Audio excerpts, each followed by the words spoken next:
Hi there, welcome back. Thanks for joining me on another video about the tall ship design that I'm currently working on.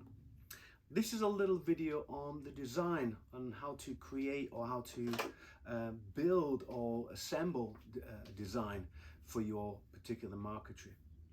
Now, a lot of newcomers or beginners come to ask me and they say, listen Marcus, how can I start a design? Have you got a design for me? Where do I begin? And what I say to them is, I say, look, what you really need to look for is something that you're interested in, your hobby, or something that you have a passion in, what you're passionate about. Because if you don't have that energy behind you, it can be really hard to keep processing and keep going on. What's going to compel you to complete a piece of marquetry?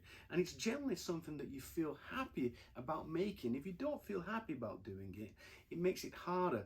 And I can assure you need a lot of patience sometimes to do some intricate work in marquetry. Now, I will say to anybody who's new, who hasn't done any marquetry before, that look, if you can use a pen, you can do marquetry, okay? It does come down to techniques after that though, but basically that's the basic rule. Now get yourself a sketchbook and a pen or pencils. I use tracing paper a lot with certain designs. So tracing paper, for those of you who know marquetry, know the techniques about using tracing paper for doing marquetry.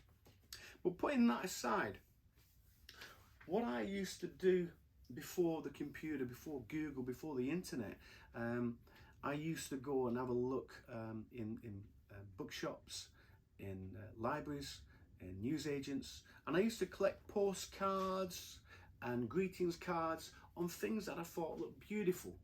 And from that, I would use it to help me create a design. So that really helps.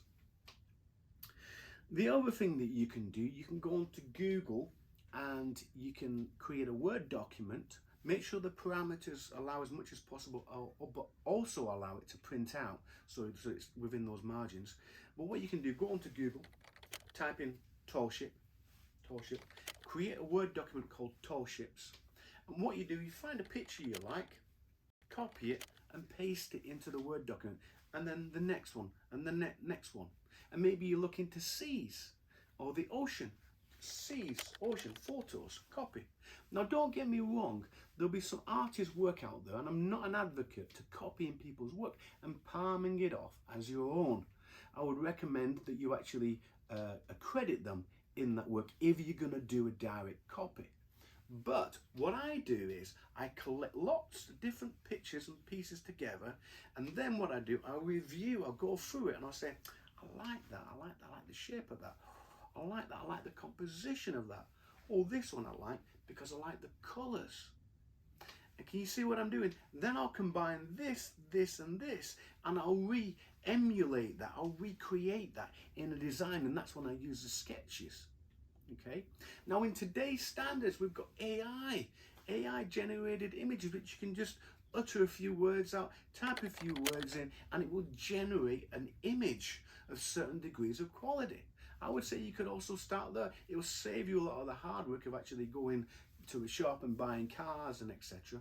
But the main thing that's really important here is that if you've got an interest, go and do some research into that particular subject matter. Doing the research, getting the pictures, getting the sketches, getting the ideas out, and then from there you can actually establish what it is you want to try and create. And with that said and done, that's what I've done with the tall ship design, and that's what I'm currently doing. So I hope that this has been a little bit of help for you, especially if you're just starting out with marquetry. If you've got any questions as regards to anything I've said or any of the techniques that I've talked about, or if you've got some questions on any of the platforms that I'm on, please just reach out to me, and hopefully we will see you in the next video. Thanks a lot.